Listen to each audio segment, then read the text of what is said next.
Jesus may have risen on Easter Sunday, but the same cannot be said of Donald Trump and JD Vance's approval ratings. And now the Pope just delivered a massive, unpleasant Easter surprise. Welcome to Occupy Democrats. I'm David Reddish. Conventional wisdom holds that Christian conservatives are a core base of the Republican Party. Starting with Ronald Reagan, the moral majority helped Republicans take over the White House, not to mention the judiciary and legislative branches. That has changed. Remember this moment from January, just after Trump and Vance arrived in the White House? Let me make one final plea, Mr. President. Millions have put their trust in you. And as you told the nation yesterday, you have felt the providential hand of a loving God. In the name of our God, I ask you to have mercy upon the people in our country who are scared now.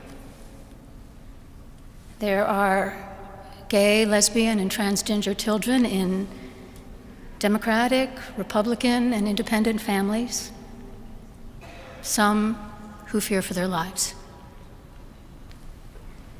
I ask you to have mercy, Mr. President, on those in our communities whose children fear that their parents will be taken away, and that you help those who are fleeing war zones and persecution in their own lands to find compassion and welcome here.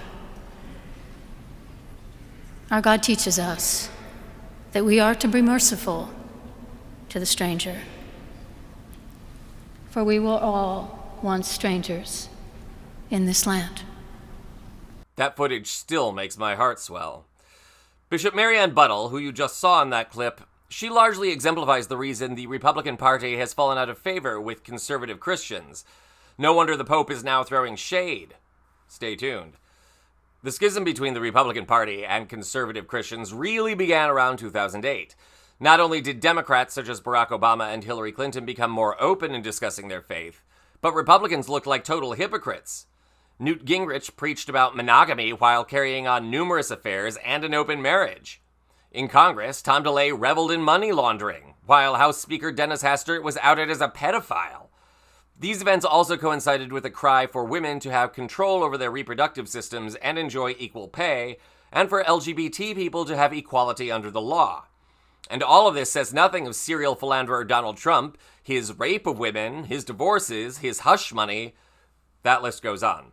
There's obviously a lot more I could say on this subject, but that's another report for another time. For the moment, let's talk about Easter, the holiest of Christian holidays, and the Pope.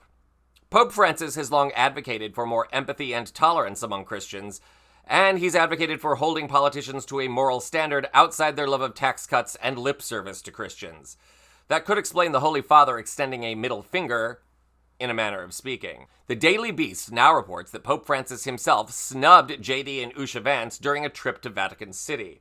The Pope was scheduled to have an in-depth meeting with Vance, who is a recent convert to Catholicism himself, to discuss issues facing the world today. Instead, the Pope sent Cardinal Pietro Parolin, who, in fairness, is a high-ranking Vatican official, to discuss the matters with Vance.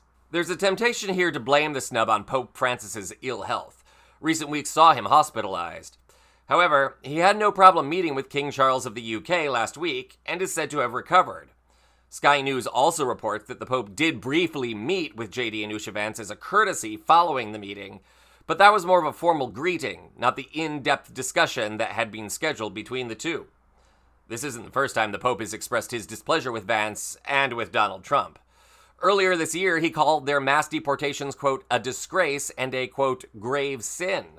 Pope Francis also called out Vance by name, criticizing his political stances, which Vance has said he based on his Christian faith.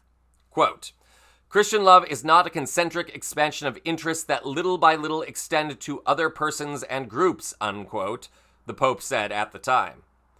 Maybe JD and Vance should have stayed home and participated in the White House Easter egg roll, though given the price of eggs, that may not have been the best optics either.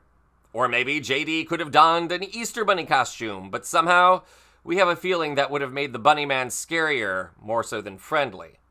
Regardless, this papal smackdown is a rare and major moment for the Pope to weigh in on actual politicians rather than issues. And for Democrats, it should be a welcome moment. Easter is, after all, about love, redemption, and resurrection from death. It's a time for the party to stand up for American love, the kind of neighborly love that exists between citizens and that offers humanity even to the lowest among us. That could go a long way toward resurrecting American dignity, not to mention the democratic return to power. Hang on. Wait, I have to add something else. Fade in, there we go. Sorry, everybody. Sorry for the hard cut, but I need to say something else here.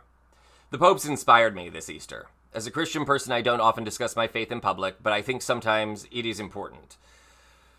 Jesus of Nazareth was a first-century Jewish itinerant carpenter in ancient Rome. He went from job to job working for bargain basement prices and enjoyed very few rights under the law. He was considered one of the least desirable people in the eyes of the Roman Empire. Now, we have people like this in the United States today. They pick the crops in our fields, they do day work on construction sites, they sit outside Home Depot or U-Haul looking for an honest day's work at a bargain basement price. We call them migrant workers. So what would Jesus say about these people today? Would he say, deport them without due process to a gulag in El Salvador? Would he say that's an example of God's love, of being a good Christian person? Or would he say something else?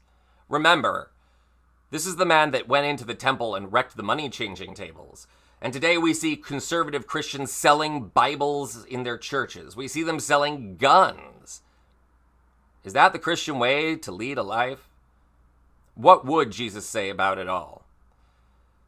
Everybody think about that. Not only is it the Christian thing to do, but in this instance, it's the American thing to do. I'm David Reddish.